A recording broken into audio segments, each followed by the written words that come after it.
Hello and good afternoon to you. I'm Neil Pinkett, the proprietor of Bath Cars, and today's car is the Saab 93.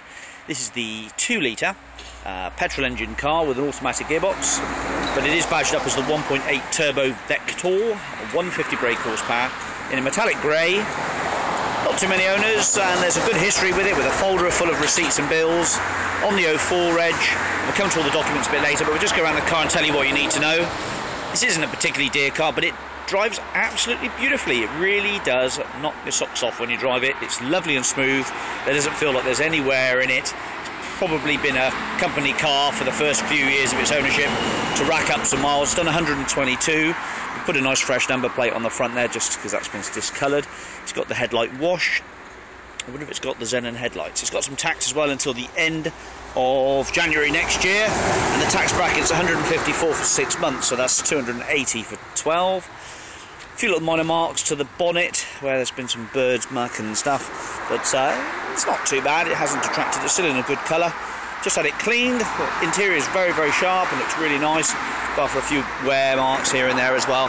On this side there is a little scuff there that could actually almost polish off, actually, I reckon, with some 3M paste.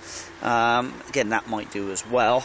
And there's a few chips on the windscreen, although nothing too significant that would make it fail its MOT. A little chip there in the corner and a biggish one up there. You just see it make that one out, but he's still off the MOT zone. Plastic lens is still in relatively good order, although a little bit discoloured.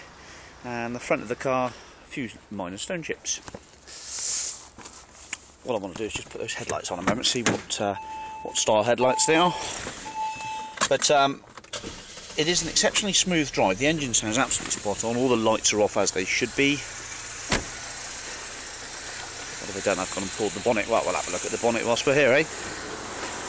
He says. Come on, Neil, get it together. Remote locking, 2 keys. All the history will be up shortly. Let's put those front fogs on as well, see if they're working.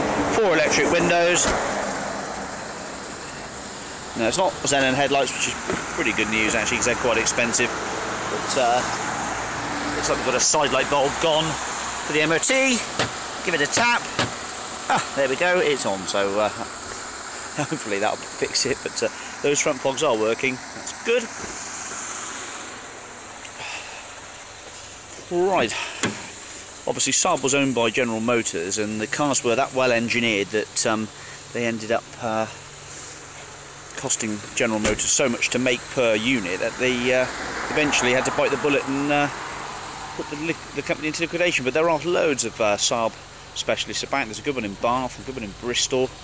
So if you're local, you can still get these cars serviced up and kept running without any problem whatsoever. So don't panic about all the potential press has been, but they still look a nice smart car, driven by normally executive type, so I should say architects is how Top Gear put it, but this side's a lot smarter than the other side.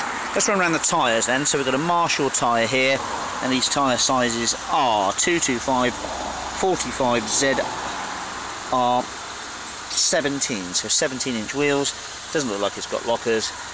That wheel tyre is about 30% worn. This is another Marshall. Again, loads of meat on that one actually, plenty of meat to go. Can I see the pads in there? Pads look fine actually, yeah, plenty of meat on the pads. Supplied by Just Saab. There's a supplying dealer, and Just Saab plates on the front and the back. A few little minor marks here which have been touched in. What have we got here tyre wise? This is a Cooper, and he's about half worn. And this one here is a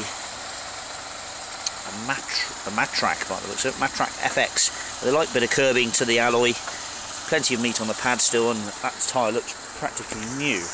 Timing chain driven, no cam belt to worry about on these, so you haven't got to mess about with cam belt changes. The engine's purring over nicely. Let's go and have a look at the service history then.